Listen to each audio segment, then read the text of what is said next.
naman tayo lumapit sa Panginoon sa isang panalangin. Let us come to the Lord in prayer. Dakilang Diyos, maraming salamat po sa umaga nito, Lord. Na kami pong lahat ay dinala mo rito, Panginoon, para magsama-sama at ipahayag ang aming pagsamba po sa inyo. Aming dalangin po, Diyos, ihanda mo ang aming puso, Panginoon, sa oras na ito. Kung paano isinagawa namin ihanda ang aming sarili bago magtungo rito ngayon sa oras na ito, Lord. Lalo mo kung ihanda ang puso namin. Dahil alam namin, Lord, na meron po kayong gustong sabihin sa amin.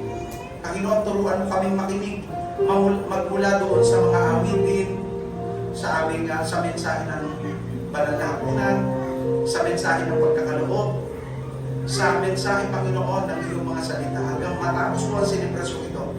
At higit, Panginoon, sa kami po ay makapanambahan sa templong ito, O God. Pag-uwi po namin, pag nagtrabaho na po kami, nakasama na namin na ibang tao, nawa po, O Diyos, yung liwanag namin, Panginoon, ay makapaghatid sa kanila dahil ang liwanag na yun ay nagmula po sa inyo. O Lord, salamat na marami dahil meron kaming pribilehiyo na sa umagang ito ay magsama-sama upang itaas lamang ang banal na pangalan, Panginoon, ng iyong anak na si Jesus. Panginoon, salamat po. Pinupuri ka ng iyong mga anak sa pangalan ng Panginoong Jesus. Lahat tayo magsabi ng Amen. At lahat po mga kailangan mga anak ng Diyos. At lahat tayo sumigaw. At lahat tayo sumigaw. At lahat tayo pumalakpak sa Lord. Pumalakpak natin ang Panginoon.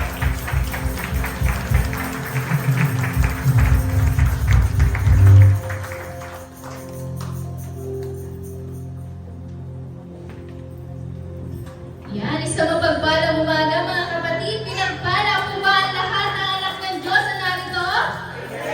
Hindi na po yung amen. Pinagpala po ba tayong lahat ng ating Panginoon? Yan. Basahin ko po yung sabi sa Matthew 22 verse 37 at sa mga susunod. Sumagot si Jesus, ibigin mo ang Panginoon mong Diyos ng buong puso, ng buong kaluluwa at buong pag-iisip. Ito ang pinakamahalagang utos. Ito naman ang pangalawa, ibigin mo ang iyong kapwa gaya ng iyong sarili. Sa dalawang utos na ito, nakasalalay ang buong kautusan ni Moises at ang turo ng mga propeta. Alam ko po na narito at tayong lahat dahil buong puso natin ibinibigay ang ating pagpupuri at pag-ibig sa ating Diyos. Amen po ba? Amen. Sabi naman po sa pangalawang utos, ibigin mo ang iyong kapwa. At sa mga oras na ito, ang pinakamalapit na kapwa natin ay ang ating mga katabi. Amen po ba? Nabati nyo na po ba ng ating mga katabi? Hindi pa lahat. Okay. Ngayon po, batiin natin ang ating mga kapatid. Nakakamiss yung sama-sama tayong ini-welcome ang ating mga kapatid na narito. Sama-samang ipinaparamdam ang pag-ibig sa bawat isa. Amayan po natin sila habang umaawit at pinaparamdam ang pag-ibig ng ating Diyos na buhay. Amen? Amen!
ko at hari, aking ihahayag, di titigilan magpakailanman ang magpasalamat. Aking pupurihin, pasasalamatan siya araw-araw, di ako titigil ng pagpapasalamat, magpakailanman.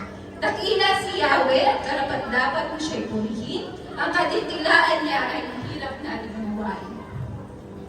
Every time po na nagpupuri tayo sa ating Panginoon, sabi nga din sa devotion namin kanina, kung daw yung pag-ibig o yung pagpupuri ay sa bibig lang nakikita ni Lord. Ngayon po, pag tayo nagpupuri, dapat mula sa puso. Pag yan ay mula sa puso, sabi nga po, ating naman ang puso, ito po yung nakikita sa ating katawan. Huwag yun yung nakikita sa ating mukha. So dahil ang Diyos ay pag-ibig, dapat nakikita sa atin yung pag-ibig. Dahil ang Diyos ay kapayapaan, dapat nakikita sa ating mukha yung kapayapaan. Dahil ang Diyos ay may dulot na kaligayahan, dapat nakikita sa ating katawan, sa ating mukha ang kaligayahan binibigay ng ating Diyos. Amen? Amen? Kaya magkama tayo bumawi sa ating Diyos, kahit kagalakan, may kasintahan at may pananampalataya.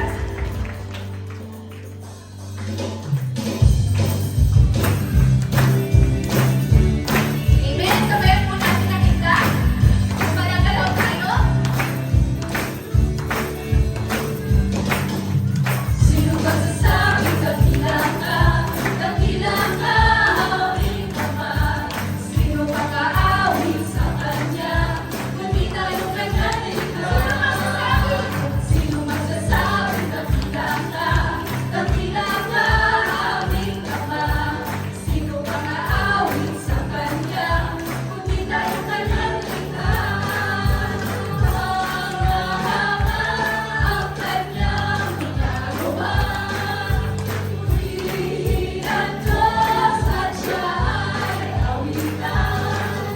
Ang Diyos ang hari na lahat ng bansa, awitan, purihin ng Kanyang likha. Sino magsasabing dakila ka, aming Ama? Sino ba kaawit sa Kanya, kundi tayo Kanya nilikha? Sino magsasabing dakila ka, aming Ama? Sino ba kaawit sa Kanya, kundi tayo Kanya nilikha? Ang Kanyang magagawa, purihin ang Diyos at siya ay awitan. Ang Diyos ang hari na lahat ng bansa, awitan, purihin ng Kanyang likha. Sino magsasabing dakila ka, aming Ama? Sino ba kaawit sa Kanya, kundi tayo Kanya nilikha? Sino magsasabing dakila ka, aming Ama? Sino ba kaawit sa Kanya, kundi tayo Kanya nilikha? Kundi tayo Kanya nilikha? Kundi tayo Kanya nilikha? Kundi tayo Kanya. Amen! Sino daw po magsasabi na dakila ang ating Diyos? Ay, o Kanyang pangalilikha. Alam niyo, naalala ko po, pag nasa school po tayo, pag tinatanong tayo ng teacher, nagtataas po tayo ng kamay. Amen po ba? Sino po dito yung tinasagot pag nasa school? Yeah. Ang sabi po doon sa una natin, sa pangalawa natin awit, sino magsasabing dakila ka?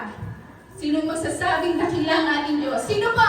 Sino po gusto magsabi? Taas ang kamay! Sabihin mo natin na ako yun! Sino magsasabi na dakila ang Diyos?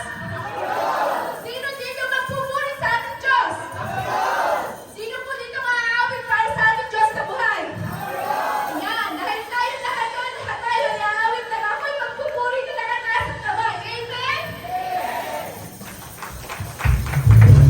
Amen. Sinasabi natin ako yun magpupuri sa ating Diyos na buhay.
sapat na blessing na binibigay sa atin ni Lord.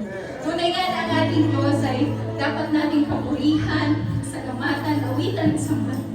Sabi nga, kung ang pusa daw meron siyang nabuhay, at ang ginagamit niya lang ito parang tulog, kumangin, tumakbo, tayong anak ng Diyos, meron lang tayong nag-iisang buhay. At yung buhay na yan ay magiging napakahalaga. Magiging masarap kasangyo sa ating Panginoon. Kung yung buhay at nag-iisang buhay na meron tayo ay ibibigay natin at ipabalik natin sa ating Panginoon. Gagamitin natin bilang papuri sa ating Diyos na buhay. Kaya kung napagod kayo kanina sa pagpupuri, okay lang yan. God will give you new strength. God will give you new hope.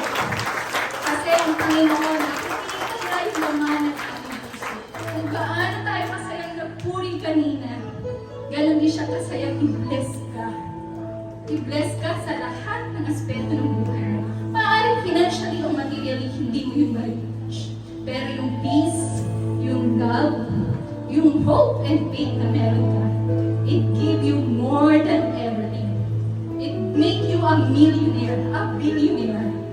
Kasi higit pa sa lahat ng kayamanan sa mundo ang pwedeng ibigay sa iyo ng Diyos. Kaya patuloy tayong umamit, patuloy tayong magpasalamat. Gamitin natin yung nag-iisang buhay na meron tayo para awitan, purihin at sambahin siya. Tulad ng dagat, hindi napapagod sa pag-alon. Tayo din, tulad ng dagat, hindi mapapagod magpuri sa ating Diyos.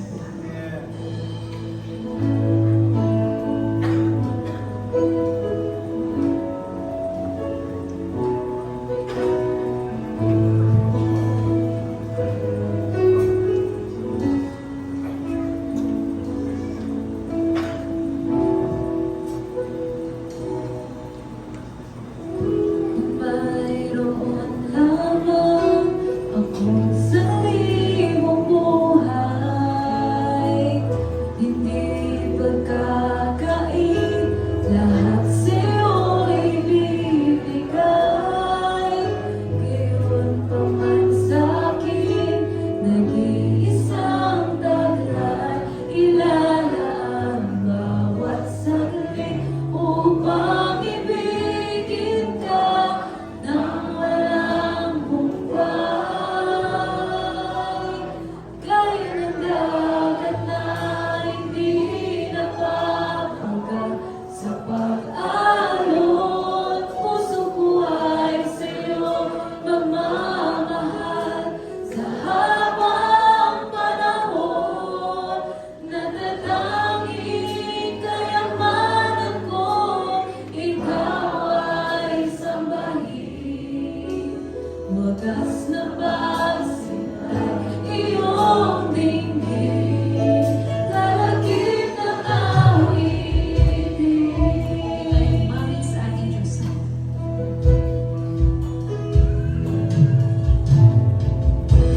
Mayroon lamang akong sariling buhay, hindi pagkakain, lahat sa'yo'y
kami dapat napapagod sa buhay namin. Especially, Panginoon, sa pagpupuri at pagsamba sa iyo. Dahil ikaw lamang, Panginoon, ang aming Diyos na buhay. Walang ibang hahangarin ng aming mga puso, kundi papurihan ka, sambahin ka, awitan ko, Panginoon. Dahil gaya ng dagat kami patuloy na aawit ng pupuri at magtataas ng tingin para sa iyo.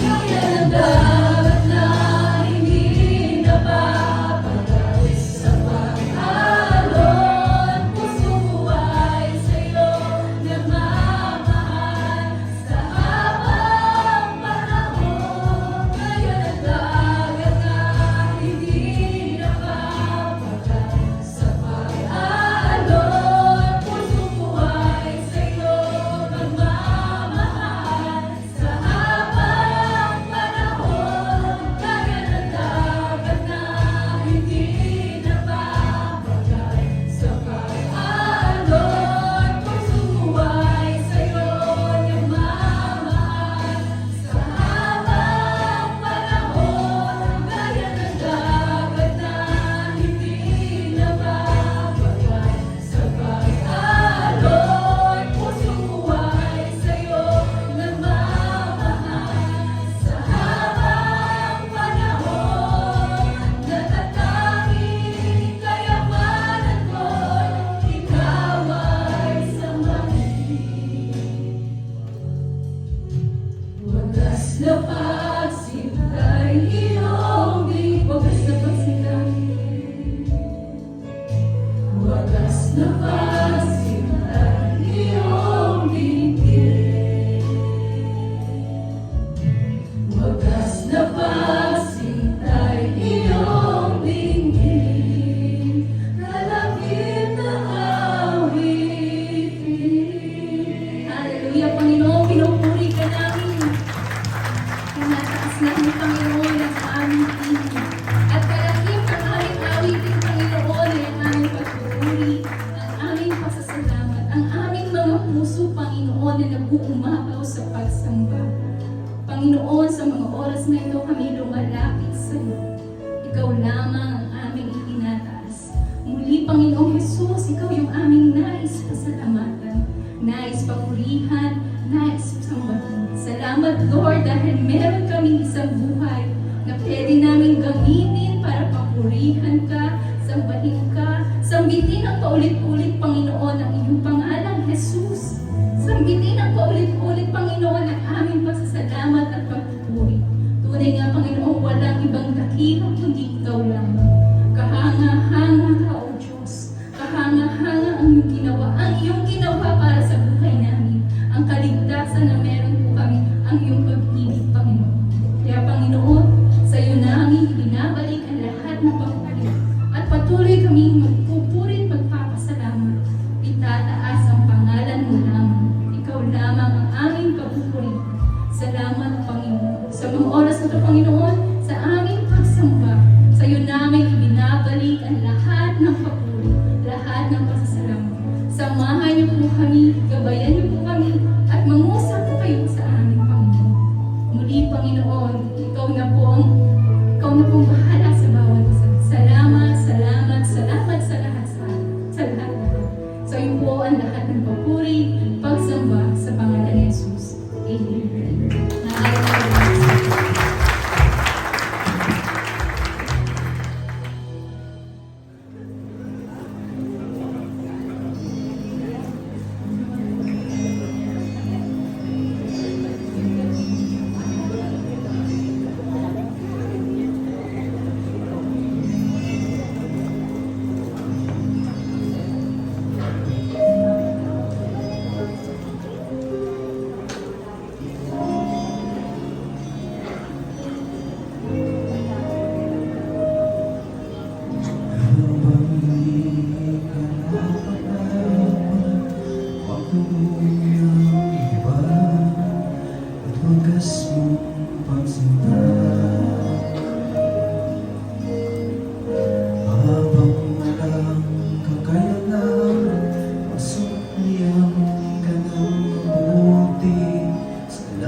tunang ba at wagas mong pansinta?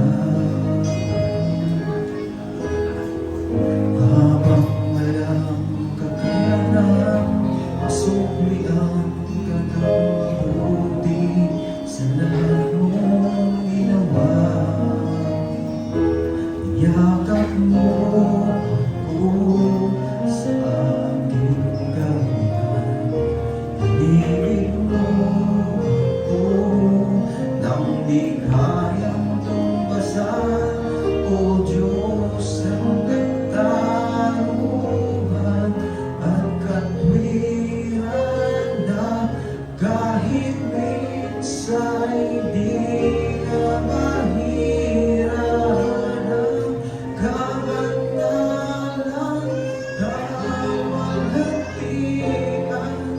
Salamat sa sutulang biyaya mo, O Diyos ng pag-ibig na mas malawak pa kaysa aking mga pagkakasala. Higit pa sa buhay ko, salamat sa sutulang biyaya mo.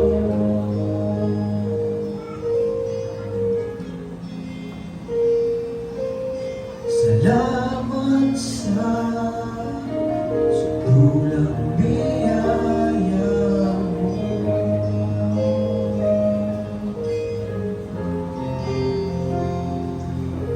Salamat sa sutulang biyaya mo.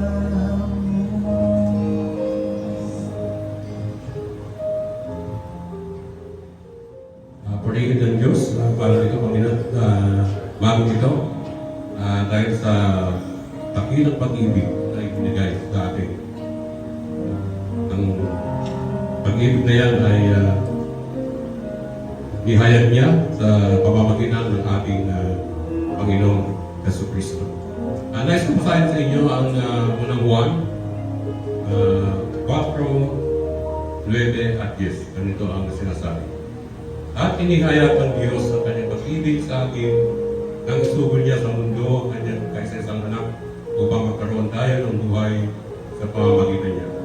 Ito ang pag-ibig, hindi sa inibig lang ng Diyos, kundi tayo ang inibig niya at isinugol niya ang kanyang anak upang maging handog para makatawad ng ating mga kasalanan.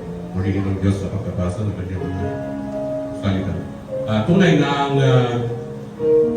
ang Diyos hindi niya inilingin o hindi niya inilingin ang kanyang pag-ibig, bagkus ay inihayag niya sa pamamagitan ng kanyang anak na si Jesucristo. At isinugol niya dito sa lupa upang magkaroon tayo ng buhay na walang hanggan.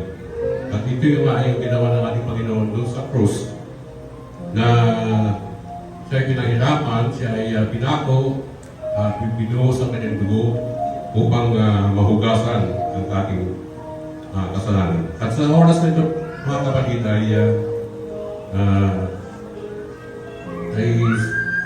siyasatin natin ang ating mga sarili, hingin natin sa ang kapatawaran ng ating Panginoon, pasalamatan siya dahil sa kanyang kapilang ginawa para sa sanlibutan. Tayo lahat ay manalangin at pasalamatan ng ating Panginoon. Heavenly Father, napakadakilang Panginoon dahil sa iyo. Pag-ibig mo sa sangkatauhan. Maraming po salamat, Panginoon, dahil inihayag mo ang iyong pag-ibig sa pamamagitan ng iyong bugtong na anak na ang aming Panginoon sa Kristo. Maraming salamat po, Panginoon, dahil sa kabila ng aming pagkakasala, sa kabila ng aming mga pagkakamali na ginawa sa aming buhay, ay inilapit mo ang iyong sarili, Panginoon, sa amin at pinatawad mo kami sa pamamagitan ng dugo ng aming Panginoon. Maraming po salamat, Panginoon. At aming kinikilala po, Panginoon, ng iyong pag-ibig. At umasa ka, Panginoon, na kami po ay magiging matapat po sa inyo hanggang sa kanyang muling pagbabalik. Panginoon, sa oras na ay muli namin alalahanin ang ginawa ng aming Panginoon sa pamamagitan ng pagtanggap ng tinapay at saro. At hinihiling ka ng Panginoon na ang iyong paglilinis sa aming kasalanan, sa aming mga kasalanan. Patawarin mo ng Ama sa aming mga pagkakasala. Kung kami ba'y maging dapat na tumanggap ng mga elements ko ito. Lord, i-bless mo ang bawat sa amin, i-bless mo ang pinapay at saro upang gawin mo. Kalakasan ko ng aming kaluluwa. Maraming po salamat, Panginoon, at binabalik namin ang papuri, pagsabat ng salamat sa pangalan ng aming Panginoon Jesus. Amen. The 1 Corinthians chapter 11 verse 23 to 26 na ito sinasabi, sapagkat tinanggap ko sa Panginoon ang ibinibigay ko naman sa inyo na ang Panginoon Jesus nang gabi siya'y pinagkanulo ay bumampot ng tinapay. At nang siya'y makapagpasalamat ay kanyang pinagputol-putol at sinabi, ito'y aking katawan at pinagputol-putol dahil sa inyo, gawin ninyo ito sa pag-aalala sa akin. Sabay-sabay natin kainin ng tinapay.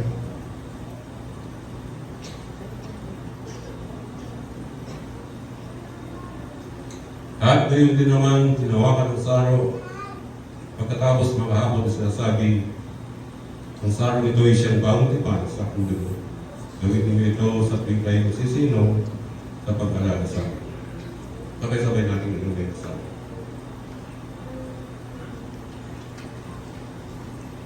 Sapagkat sa tuwing kanin ninyo ang tinapay na ito at inaman ninyo ng saro, ay inihahayag at pagkamatay ng Panginoon hanggang sa dugo. Pagpalain po tayo lahat. Good morning po sa atin lahat. Good morning. Okay, praise God. Gising tayo. God is good. All the time. God is good. Praise God. Praise God. So, narito na po tayo sa dako ng pagbibigay po natin sa ating Panginoon. Pero bago po tayo tumungo doon, napasa niyo na po ba yung isa na po post sa Facebook na sinasabing, God called us to be faithful, not to be successful. Kung titingnan nyo, parang contradicting sinasabi niya. Kasi may mga pangako sa atin tungkol sa pagiging ganap or matagumpay na po sa ating mga gawain sa buhay. Nariyan po yung John 10:10, na pumarito siya para bigyan tayo ng buhay na ganap. Sa Jeremiah 29:11, ganun din. Binibigyan tayo ng may pangako si Lord na magkaroon tayo ng buhay na matagumpay o ganap na po. Pero ang statement God called us to be faithful, not to be successful. Akala natin, isa kung unang basa natin, parang mali. Kasi pangako niya magandang buhay. Pero bakit ganun? Hindi maging successful, maging faithful. Pero kung titignan pa natin much deeper po, meron pong ibig sabihin si Lord dun . Sa verse po natin yung sa Joshua 1:8, nakalagay po doon, do not let this book of the law depart from your mouth, meditate on it day and night so that you may be careful to do everything written on it. Then you'll be prosperous and successful. Ang ganda po ng pagkakasabi. Sa Tagalog po, ang ganda rin po nito. Sabi dyan, huwag mong kalimutan basahin ang aklat ng kautusan. Pagbulay-bulayan mo araw at gabi para malaman mo kung paano matutupad ng mabuti ang lahat ng nakasulat dito. Kung gagawin mo to, uunlad ka at magtatagumpay. So yun pala yung ibig sabihin ni Lord na dapat maging faithful tayo, hindi maging successful. Kasi byproduct na rin po yung magiging successful. Pag naging faithful tayo, magiging successful po tayo. Kasi yun po yung kasunod nun . Huwag natin balik na rin. Magiging faithful ako pag successful na ako, no? Maging faithful ka, magiging successful ka po. Yun po ang kalalabasan noon. Ang linaw po dito kasi pag pinagbulay-bulayan natin ang salita ni Lord araw at gabi, makikita po natin ang paraan para tayo maging prosperous at successful po. Kaya unahin natin si Lord sa pagbibigay po natin. Kaya nga tayo nagbibigay ng ating tithes and offering. Kasi we are putting our trust in Him na, Lord, bahala ka na rito. Alam mo medyo tight ang budget ko ngayon. Alam mo kulang po ako. Pero inuna pa rin kita eh. I am faithful sa pagbibigay ko sa inyo. Kaya Lord, isinusurrender ko sa iyo lahat to. By faith, I know that you will multiply this. You will bless the work of my hands. And you will bless para maging blessing po sa ibang tao. Amen po? Let's bow down our heads and let's pray po. Amang nasa langit, Panginoon, salamat po sa pagkakataon na binigay niyo po sa amin upang maipakita po namin, Lord, ang aming pagiging faithful sa inyo through our offering, Panginoon Diyos. Lord, may our offering, Lord God, our tithes and offering, Lord God, is maging mabango sa iyo po sa inyong harapan, Panginoon Diyos. Lord, by faith, Lord God, we're trusting you, Lord God, na kayo po bahala sa amin, kayo po magsusustain sa amin, kayo po magbibigay lahat ng aming pangangailangan, at kayo po ang magbabalik nito siksik digdig at umaabaw po, Panginoon. Sa pagbigay po namin, Lord God, nawa po, mapangiti po namin kayo, nawa po, Lord God, mag-glorify kayo. Ito po ang aming panalangin sa pangalan ni Jesus. Amen.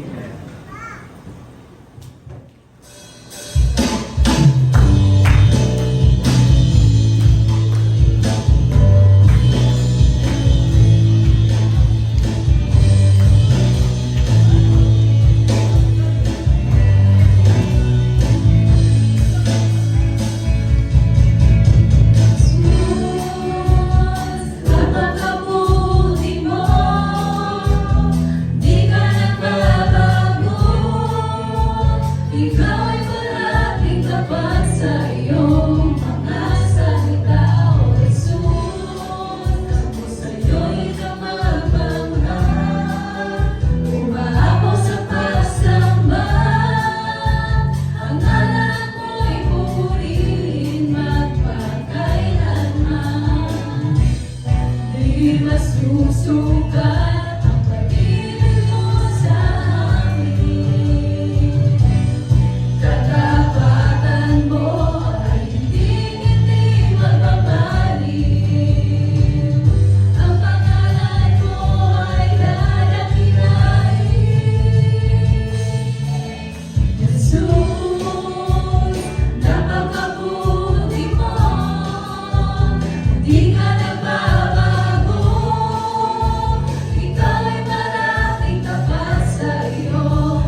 Palakpakan po natin ang Panginoon this morning. Hallelujah. Ngayong March, magsisimula tayo ng isang serye tungkol po sa napakahalagang bagay. At ito po ay ang unang-unang inaatake ni Satanas. Dahil kapag ito ay kanyang nasira at nabuwag, malaki ang epekto nito. Mabubuwag ang buong bansa kapag nasira nito. And I'm talking about family. And so, the first thing that we're going to talk about this morning is all about family threats. Tayo po lahat ay tumayo at tayo po ay magbigay galang sa salita ng Panginoon. Pakinggan po natin yung 2 Timothy chapter 3, verse 1 hanggang sa verse 5. Tandaan mo ito, magiging mahirap ang mga huling araw dahil magiging makasarili ang mga tao, sakim sa salapi, mayabang, mapagmataas, mapag-insulto, masuwayin sa magulang, walang utang na loob, at hindi makadiyos. Ayaw nilang makipagkasundo sa kaaway nila, malupit, walang awa, mapanira sa kapwa, walang pagpipigil sa sarili, at galit sa anumang mabuti. Hindi lang yan, mga taksil, mapusok, mapagmataas, mahilig sa kalayuan, sa halip na maibigin sa Diyos. Verse 5, ipapakita nilang makadiyos sila, pero hindi naman makikita ang kapangyarihan o hindi naman nakikita ang kapangyarihan nito sa buhay nila. Sabi po ni Pablo, iwasan mo ang mga taong ganito. Tayo po'y manalangin. Aming Diyos, kami po'y nagpupuri at nagpapasalamat sa inyo dahil binigay mo sa amin yung ganitong pagkakataon para mag-aral ng iyong salita. Panginoon, dalangin namin buksan mo ang puso namin at maging totoo po kami sa inyo. Dahil kung meron kami mga problema sa mga tahanan namin, walang ibang makapagbibigay ng solusyon kundi kayo. Kaya Panginoon, pinag-aaralan namin itong mga dangers na ito, mga threats na ito, o tulungan po kami ma-identify. Baka may mga threat sa family po namin na kailangan namin isuko sa inyo. Panginoon, mangusap kayo. Binibigyan daan namin ng banal na Espiritu na mangusap sa kalagitnaan namin ngayon. Sa pangalan ng Panginoong Yesus, ito ang aming dalangin. Amen. You may be seated. Ito pong aklat ng ikalawang sulat ni Pablo kay Timoteo ay pinaniniwala ang nasulat noong AD 64 hanggang 65, kung saan ito ang mga huling sandali ni Apostol Pablo bago po siya pumanaw sa mundo ito. Ang tema po ng aklat na ito ay tatlo. Una, ang pagiging matyaga sa kabila ng hamon ng buhay. Pangalawa po, nakapokus po ito sa pananatiling tapat sa katuruan ng Ebanghelyo, at ang pangatlo po ay ang pagpapamana ng mabuting balita sa mga susunod na henerasyon. Kung napansin po ninyo sa aking pagbasa kanina, naroon po at sinulat po ni Pablo kay Timoteo yung mga katagang sa huling araw. Napakinggan niyo po ba yun? Meaning, hindi po ito tumutukoy sa oras o overnight na panahon. Instead, it is a statement that pertains to the character of the age. Ano po? It is a statement that pertains to the character of the age we currently live in. Isang pahayag po ni Pablo na tumutukoy sa kaugalian ng panahon sa ating kasalukuyang ginagalawan. So hindi mo siya tumutukoy doon sa certainty of dates. Tumutukoy po siya doon sa character of the age. Pansinin niyo po yung ugali ng kasalukuyang panahon. Yung ngayon, tumutugma po ba yung pahayag ni Pablo? At sabi po niya, ulitin natin, sa huling panahon, magiging mahirap. Bakit po?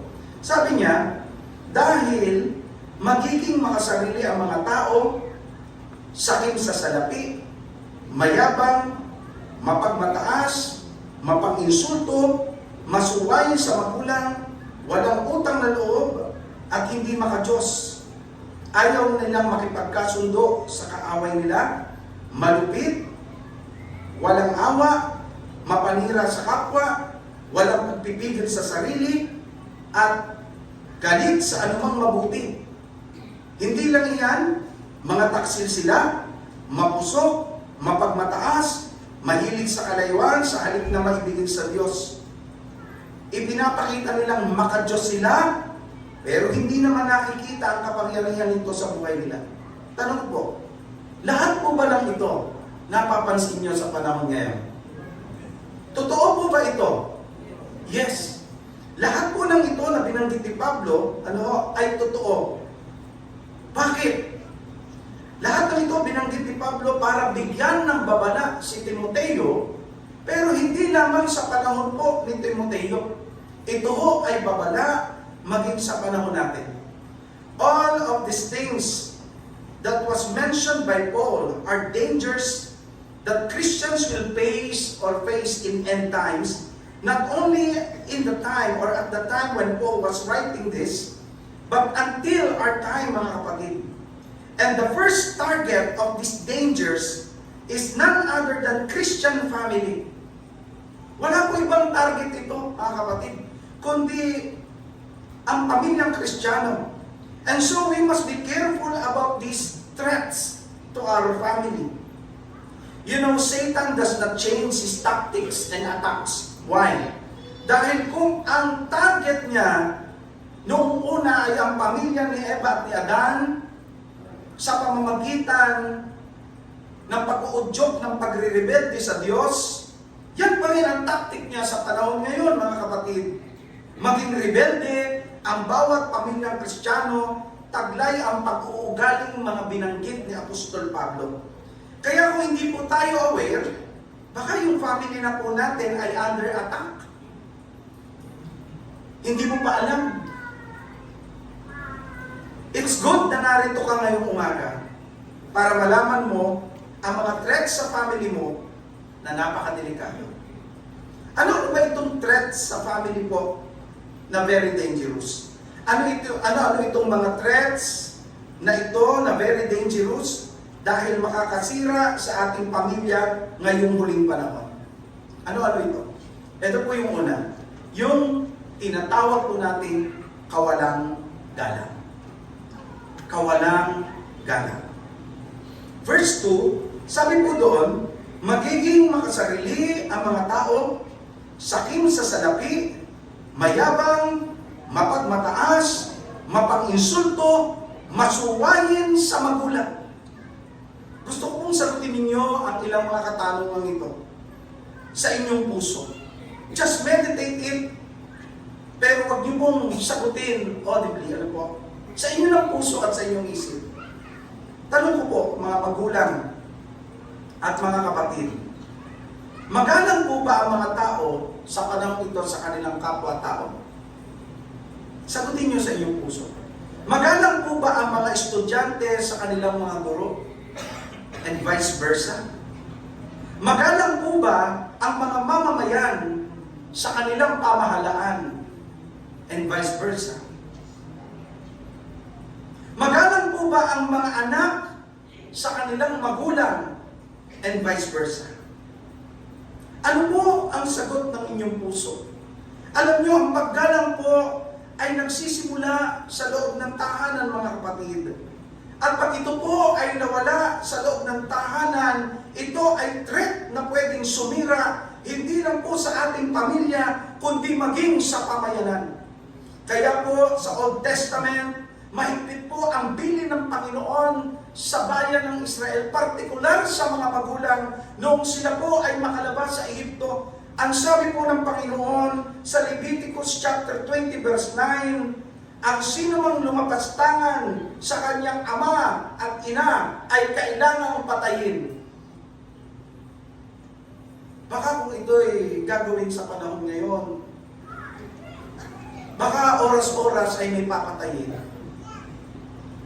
Sa Deuteronomy chapter 21 verse 18 to 21, sabi po na salita ng Diyos, Kung ang isang tao ay may anak na lalaki na matigas ang ulo at suwail na ayaw makinig sa kanyang magulang kapag siya'y dinidisiplina, dadalhin siya ng kanyang mga magulang sa tagapamahala doon sa pintuan ng bayan.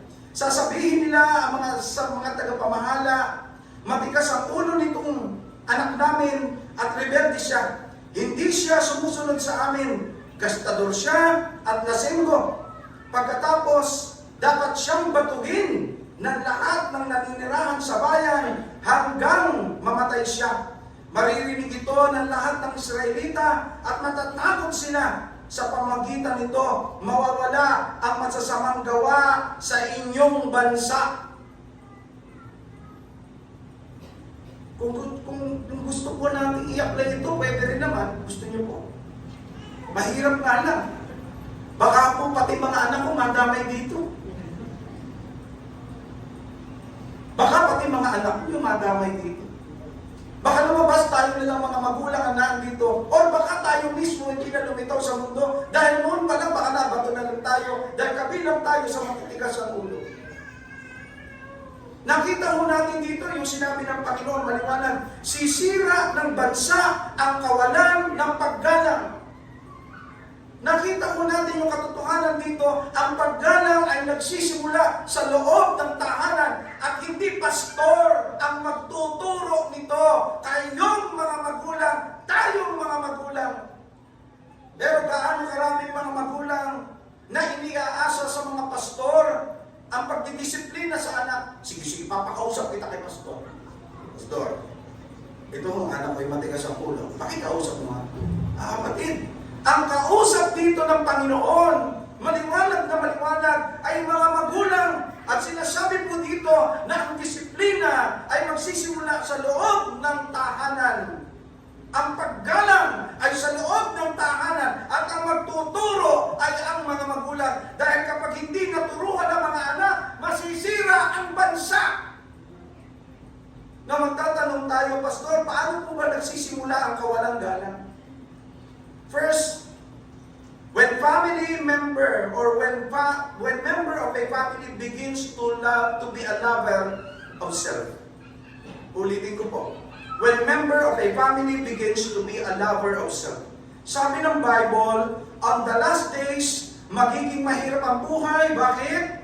Dahil magiging makasarili ang mga tao.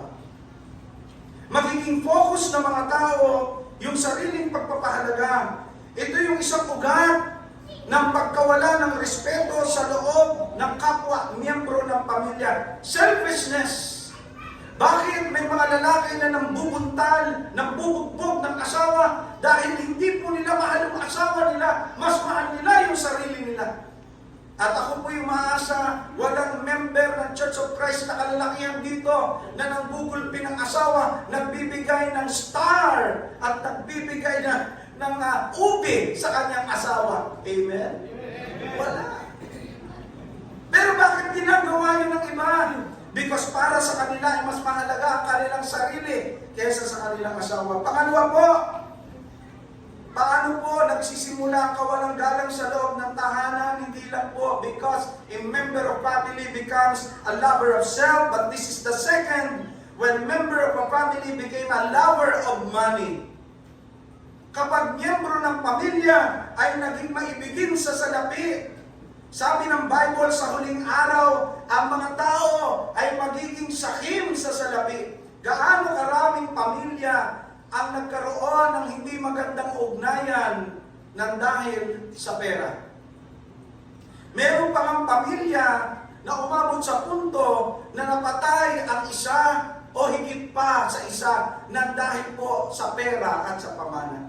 Naalala niyo po noong November 15, 2023, meron dalawang mag-live-in partner na parehong negosyante na binaril at pinatay sa loob ng Victory Bus sa Nueva Ecija habang natutulog.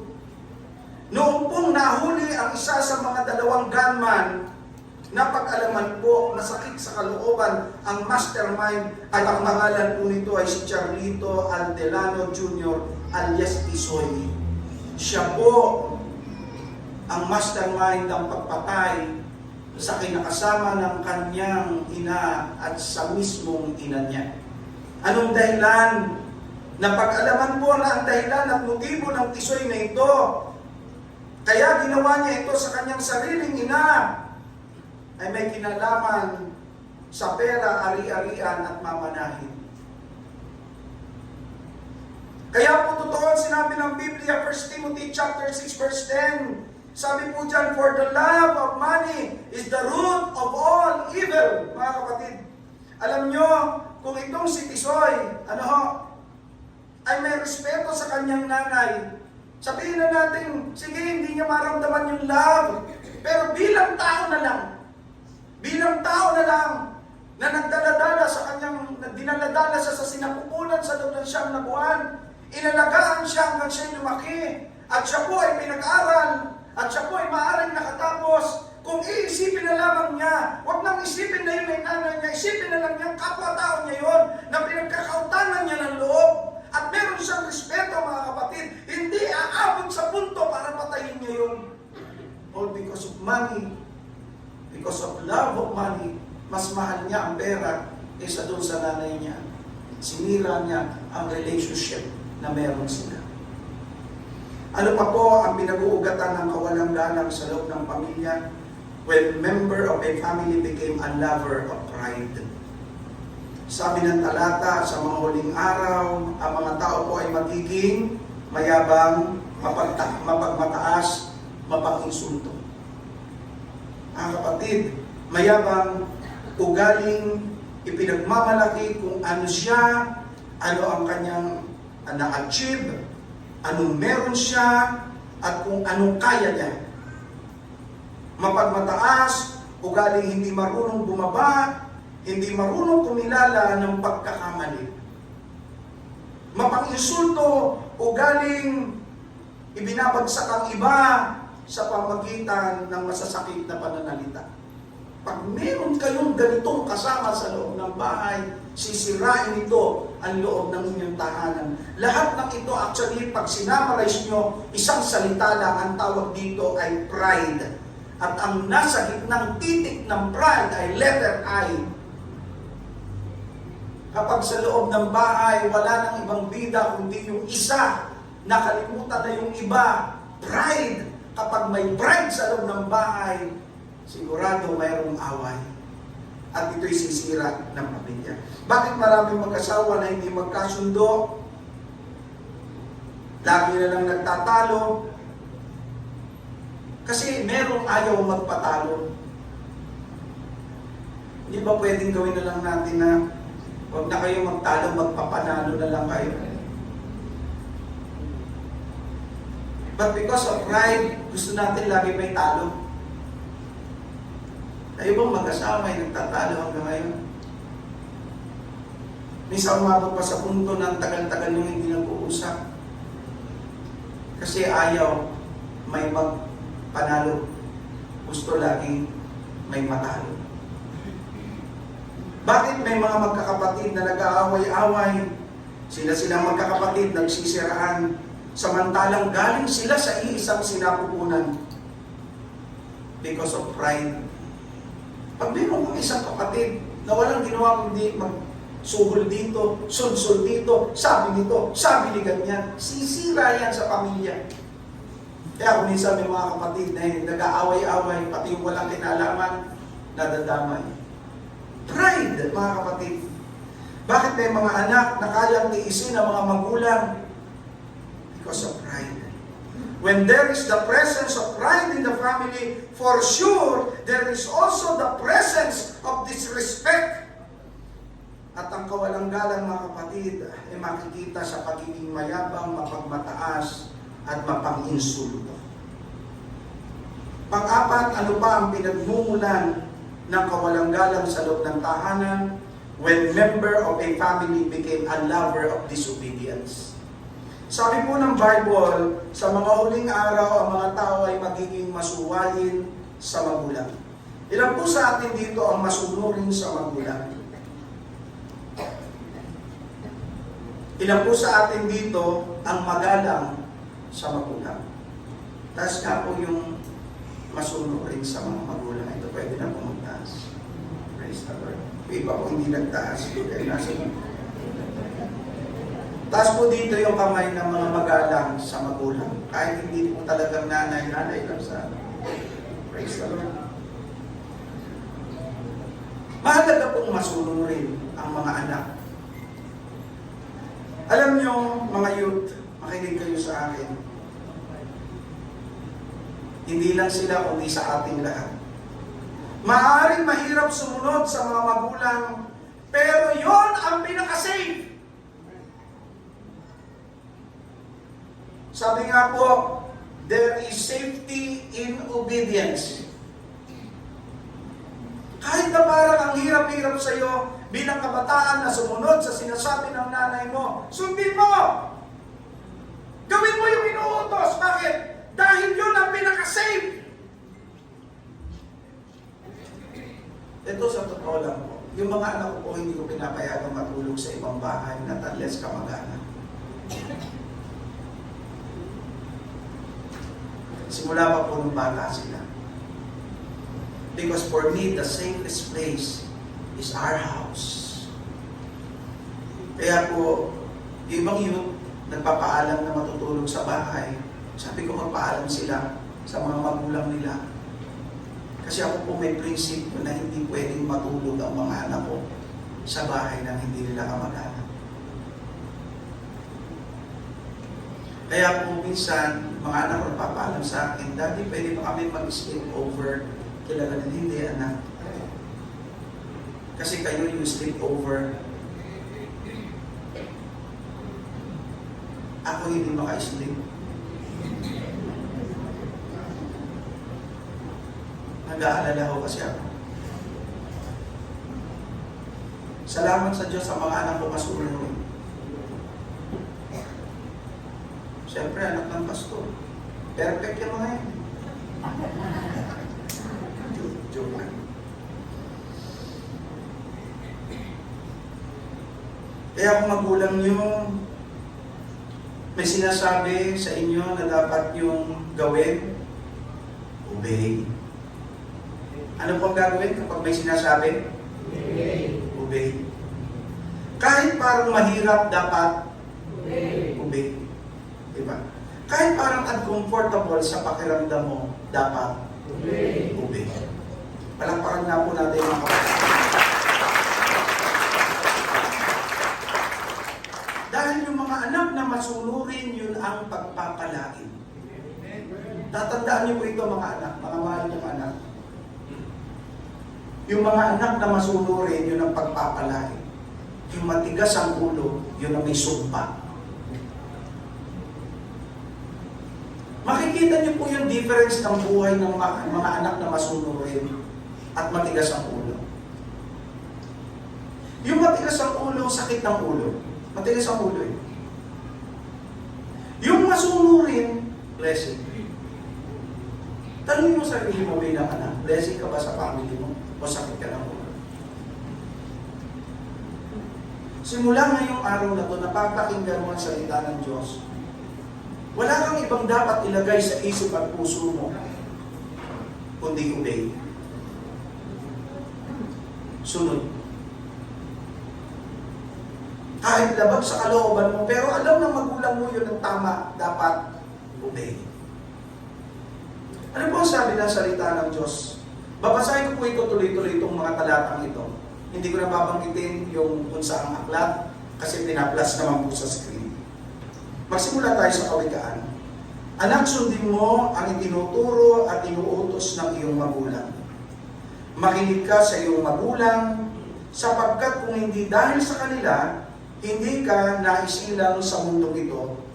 Huwag mo silang hahamakin kapag sila ay matanda na. Igalang ninyo ang inyong ama't ina para mabuhay kayo ng matagal sa lupaing ibinigay ko sa inyo.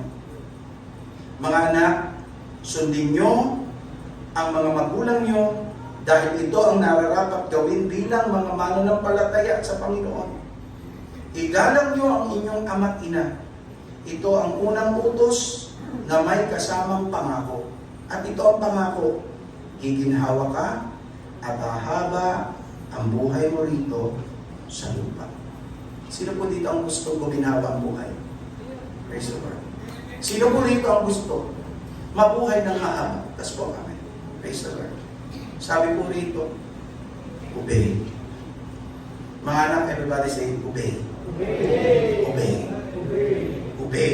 Praise the Lord. Talapakan po natin.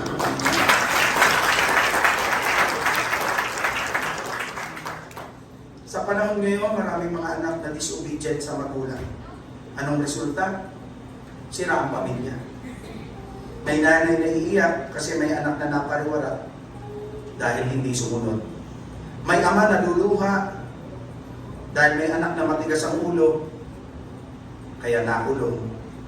May pamilyang magdadalamhati dahil may anak na hindi marunong makinig, napahamak, hindi na nakauwi. Tandaan niyo po ito mga kapatid. Walang perfectong magulang. Ako hindi. Ewan ko sila. Baka perfectong mga kasama ko. Pero ako aamin sa inyo. Sa harapan niyo, sa harapan ng Diyos, sa harapan ng mga anak natin, hindi ako perfect.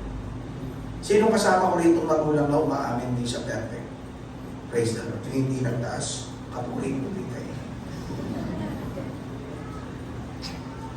Naiiyak ako doon sa realidad, hindi tayo perfect. How I wish na perfect tayo. But we're not perfect. Pero tandaan nyo ito. Mga anak, walang perfectong magulang. Pero kung may sinasabi silang ikabubuti natin, mahirap man sa atin, sundin natin. Yan ang nag-aalis ng threat of disrespect na makakasira sa family na kinapipinangan natin. Ano dapat natin gawin para maagapan natin yung threat of disrespect sa ating family? What should we do to prevent the threat of disrespect in our family? As Christian family, this is number one. Parents must train their children while they are young. Habang bata po, mga parents, turuan natin sila. Huwag natin iasa sa mga elders natin ang pagtuturo. Tayo ang mga pastor ng ating mga anak. Ang sabi po ng salita ng Diyos, Kawikaan 22:6. Ituro sa bata ang dapat niyang nakaran at hanggang sa paglaki, hindi niya ito malilimutan. Pag ang mga anak mo, bata pa, tinuturuan mo na. Darating yung panahon magkakaroon ng challenges siya. Pero maaalala niya na nagturo kayo. Maaalala niya yung mga tinuro mo. Mga parents, huwag kayo masyadong mabisi sa Call of Duty. I'm not talking about Call of Duty dahil nagtrabaho kayo. Pero Call of Duty, laruan. Yung sa cellphone. Barilan ng barilan doon. Puro gano'n. Pero anak mo, hindi mo pa na nakakausap. Hindi mo man lang turuan. Tapos umaasa kayo, si pastor pupunta naman, siya magtuturo. Ba't anak ko ba yun? Yung mga anak ko tuturuan ko. Pero ang bilin ng Panginoon, mga magulang, hindi sinabi ditong pastor must train their member. Hindi. Ito ho, i-equip lahat. Trabaho namin mga pastor, i-equip lahat kayo, ituro ito. Pero pagdating po sa individual na tahanan, kayo na po ang pastor ng mga anak ninyo. And sabi, while they are young, turuan nyo sila. And we teach them not by words, but by example. Remember, you are the role model of your children. The way you dress yourself, the way you present yourself. You must remember that modeling is more powerful than talking.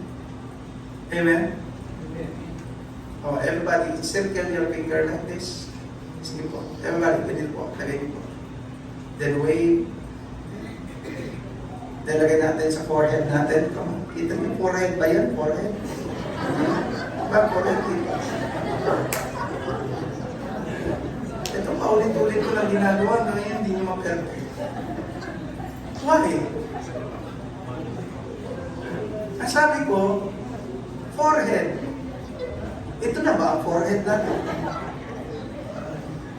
Pastor, kasi yun ang ginawa mo. Exactly. That's my point. Kahit na sabihin mo sa anak mo, huwag ka uminom, huwag ka manigarilyo, magsimba ka, pero lahat ng mga masamang ginagawa mo ay nakikita nila. Mas malakas magsalita yung ginagawa mo kaysa sa sinasabi mo. Pangalawa, parents must bring their child or children up in discipline and instruction of the Lord. Battered child po ako. Dumating sa point that I pray, Lord, sana po mamatay na itong tatay ko. Eh, nung malaki na ako, I promise myself, hindi ko gagawin sa mga anak ko yung palaking ginawa ng tatay ko. Ayoko dumating dun sa point na si Roxanne, si Rosane at si Ed, sama-sama nagpe-pray over at sinasabi, Lord, kunin mo na po si tatay, kunin mo na si daddy. Ayoko. And so, with the power of the Holy Spirit, I submit myself and salamat sa Diyos. Naging light lang po ako pagdating sa discipline, pero really over pagdating sa pagdidisiplina. Ang disiplina po hindi basta palo ng palo. Pag malaki, susuntukin na. Hindi ho. Alam niyo sabi ng Bible, Ephesians chapter 6 verse 4, mga magulang, huwag ninyong ibuyo sa pag-imagsik laban sa inyo ang inyong mga anak. Kailan sila nabubuyo sa pag-imagsik? Kapag sinasaktan po natin sila pero hindi nila naiintindihan, bakit natin sila napalo o nasaktan? Ang sabi po ng Bible, ito yung contrast eh. Sabi niya, sa halip, there is the word. Sa halip, palakihin nyo sila ayon sa disiplina at aral ng Panginoon. Paano po natin palalakihin? We have to remind our children, anak, hindi ganyan ang sinasabi ng salita ng Diyos, anak. Sabi ng salita ng Diyos, anak, bawal manungayaw. Saan nadinig yung panungayaw, anak? Pagmumura. Anak, sabi ng Bible, masama yung sasalita ng bad words. Anak, sabi ng Word, palakihin sa instruction ng Word of God. Pero paano mo palalakihin sa salita ng Diyos? Ikaw mismo di ka nagbabasa ng Word of God. Ikaw mismo hindi mo alam ito.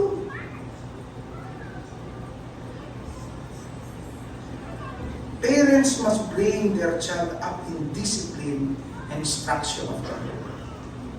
Pangatlo, and this is the last, the family must make their decision to serve the Lord. Kailangan magdesisyon tayo eh. Hindi pwedeng isa lang ang may desisyon, tapos yung iba bahala na sila. Hindi. Kailangan buo tayo. Yung mga bata pa itong mga anak ko, wala dito si Kit na exam. Tsaka si Brother Reynald na exam sila. Nung bata pa si Kit, sa kagustuhan ko siyang maturuan ng drums. Kahit umiiyak na siya, gusto ko siyang turuan. Ang sinabi ko, anak, may practice. May practice. May practice. Ewan ko po sa mga tinuruan ni Kit ng drums, mahigpit ko magturo yun. Kasi po mahigpit yung nagturo sa kanya. Pero lagi mo sinasabi kay Kit, anak, hindi ka pwede maging maghigpit sa iba kasi hindi mo sila anak. Ako pwede ako maging mahigpit sa iyo kasi anak kita. Pero kung magtuturo ka anak sa iba, matuto kang umunawa, mag-extend ng pasensya mo. Pero dala-dala niya yung DNA ko ng disiplina. Pagkagaling ni Kit sa school, naalala ko nung araw. Pagkagaling ni Kit sa school, tara na anak, magmotor tayo. Magkikitara ako, magdadrums ka. Pagdating ng umaga, itong mga anak ko, gising! Gising! Magcha-church! Ngayon kami na ang ginigising. Daddy, Mami, magcha-church. Habang bata anak nyo, mag-decide kayo, mag-asawa, that you're going to serve the Lord as a family. Eh, paano pastor ko nagluloko?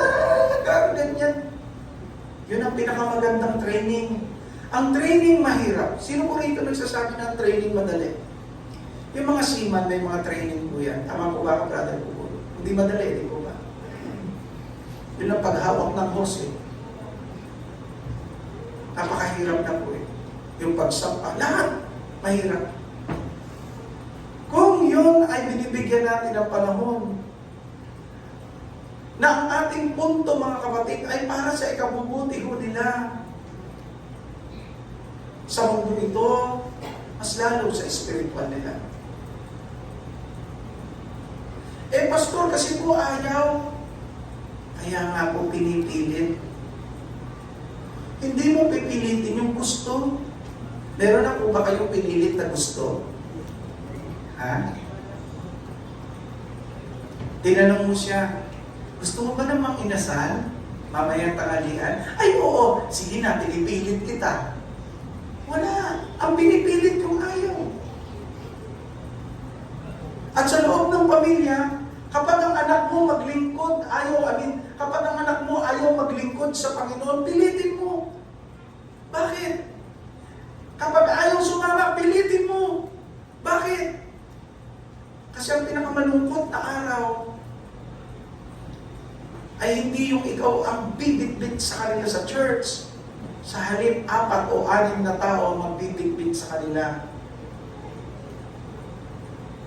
Meaning patay na sila.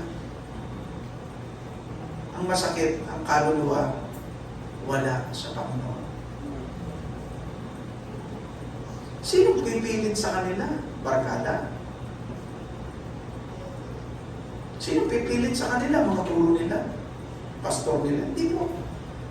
Pilitin natin. Dahil darating yung panahon, magsisink in sa kanila kung bakit natin sila pinipilit. So kahit nag-uumiyak yan, kahit nagpupumigla siya, pilitin mo. Ang mahalaga, ikaw ang nagdala sa kanila para magsimba at maglingkod sa Diyos habang buhay sila. Kaysa darating yung panahon, walang pilitan, pero 4 o 6 na tao may bitbit sa kanila at naandun ka sa likod at umiiyak. At sinasabi ko, sana nung buhay pa siya, pinilit ko siya.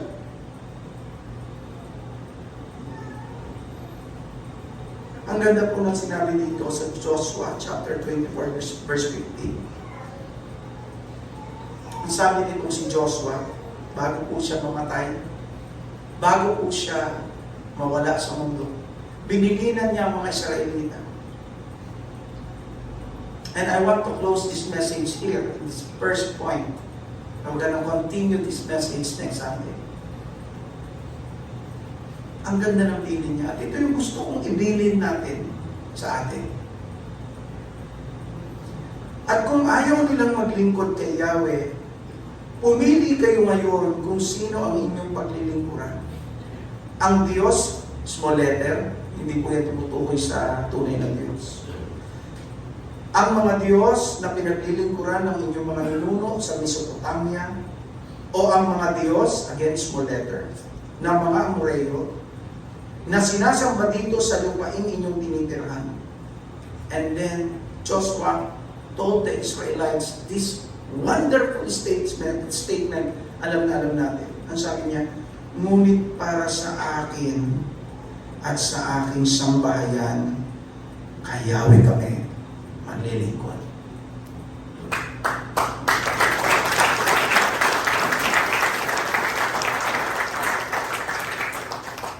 Sabi ko sa mga anak ko, mga anak,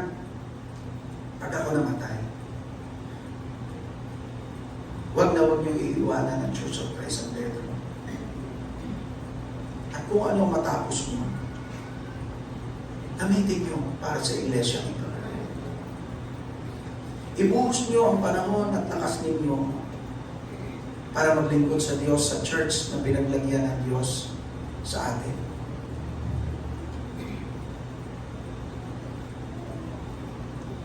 Gusto ko rin po ito ibilin sa inyong mga magulang at sa inyong mga kabataan. Mag-desisyon tayo. Para po sa akin kasi, ang maglingkod sa Diyos kasama ang aking pamilya is non-negotiable. At dapat ganoon din sa atin, mga kapatid. Dapat ang maglingkod sa Diyos ay non-negotiable. At kung sakaling ang mga anak po natin ay magsisipag-asawa at magkakaroon sila ng kanilang pamilya, daladala nila yung DNA na yun sa puso nila na ang maglingkod sa Diyos bilang pamilya ay non-negotiable. Na mula po sa atin, mula kay Joshua hanggang sa mga sumunod na henerasyon, hanggang sa atin, hanggang sa kanila, hanggang sa mga magiging henerasyon, magiging anak-anak mo nila, sasabihin po nila ang mga katagang ito, as for me and my house, we will serve the Lord.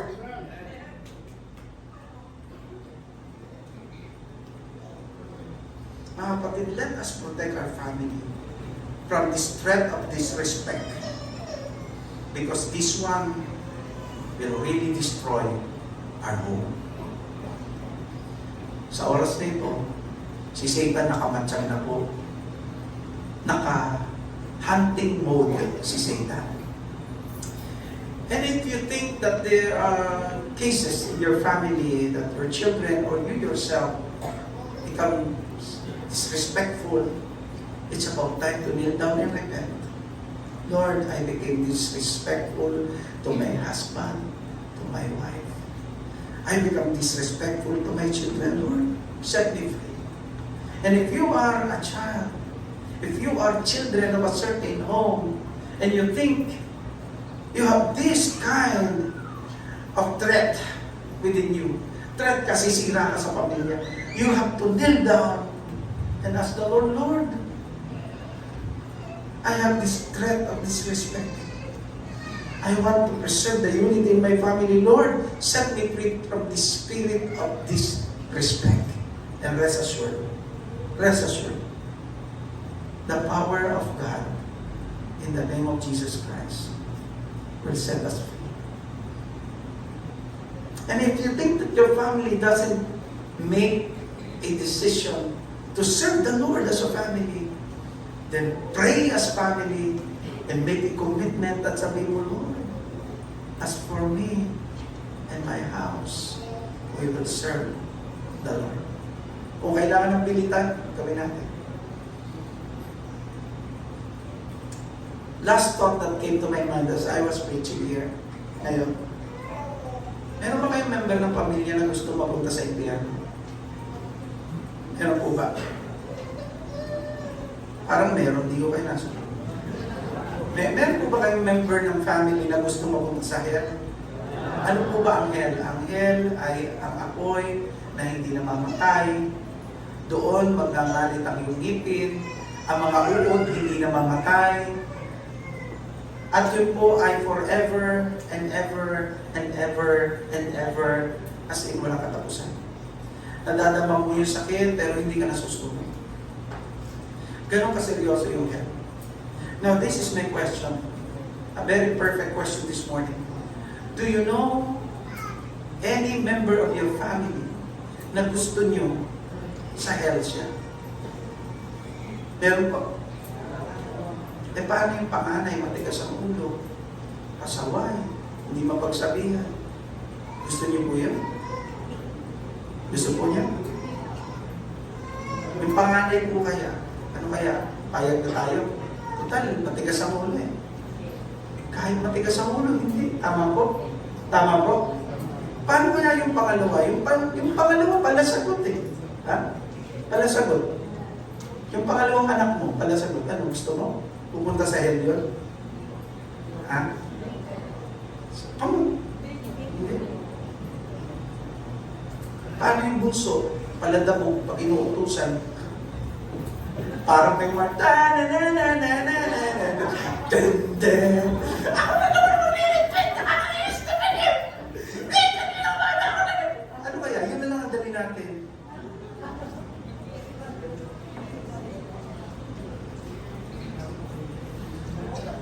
O kaya mga anak, si tatay na lang na palainom.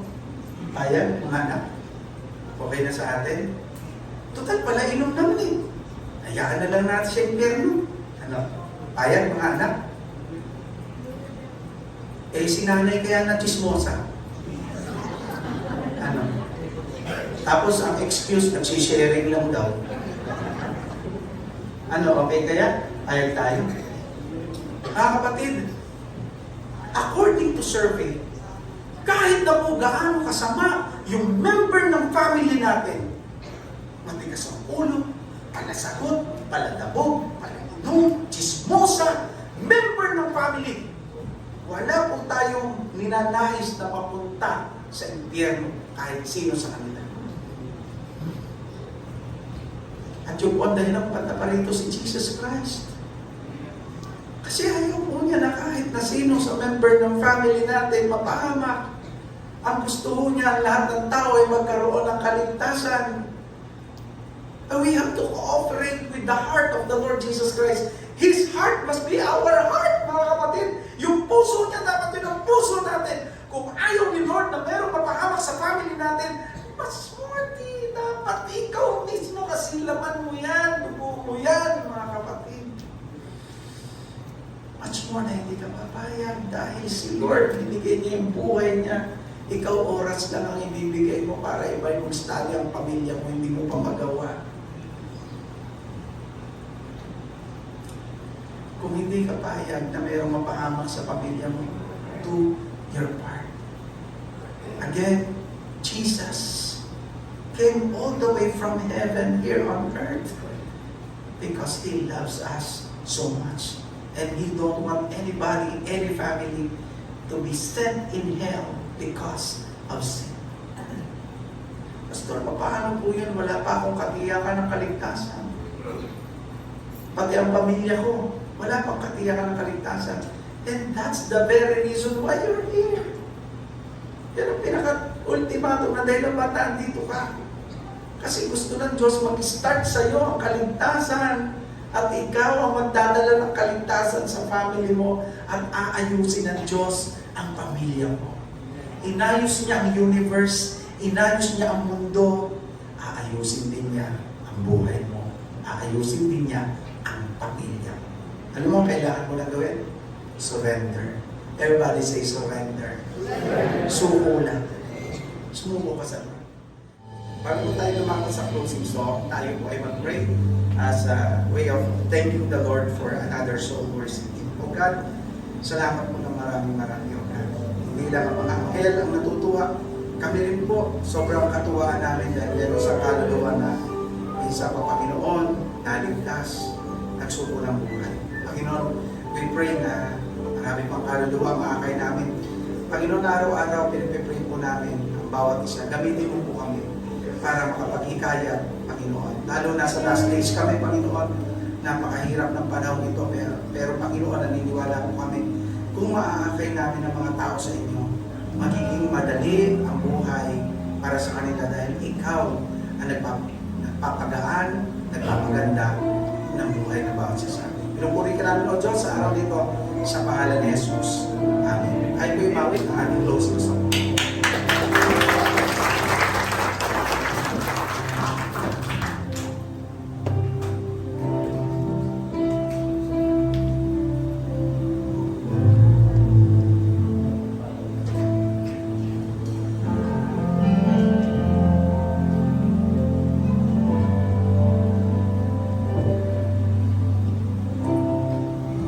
Purihin ka, O Diyos.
Patuloy mo tayo ng aming Manamit Diyos, Diyos mo na bang makapangyarihan sa lahat. Sa umaga pong ito, kami po ay nagpapasalamat sapagkat napakabuti niyo sa bawat isa sa amin.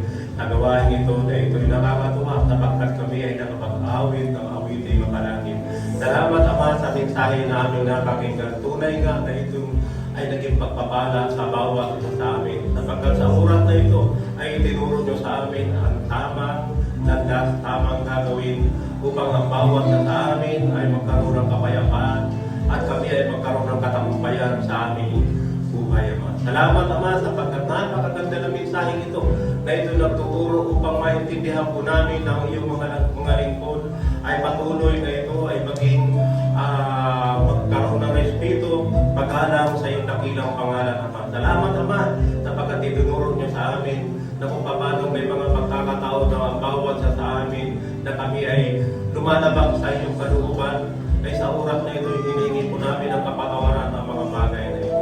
At sa oras na ito, Ama, sa aming paglabas sa bahay-sambahan, Ama, lubusan po namin pinagkatiwala ang bawat sa amin na kami po ay iyong ingatan, gabayan, saan man kami paturoon, kami po ay iyong samahan, at ang iyong panagdan Espiritu ang patuloy nung ibibigay sa amin ang kalakasan espiritual na panampalataya upang ang mga pagsubok na dating sa aming buhay ay patuloy po namin mapagtagumpayan ayon sa iyong biyaya. Ang lahat ng ito ay aming pinagpasalamat sa tanging pangalan po lamang ni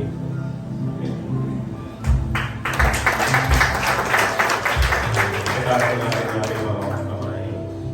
Sa isang Diyos natin na kapagligtas sa pamamagitan ng Jesucristo nating Panginoon ay sumasa Kanya nawa ang kalwalhatian, ang karangalan, ang paghahari at kapangyarihan sa kauna-unahang panahon ngayon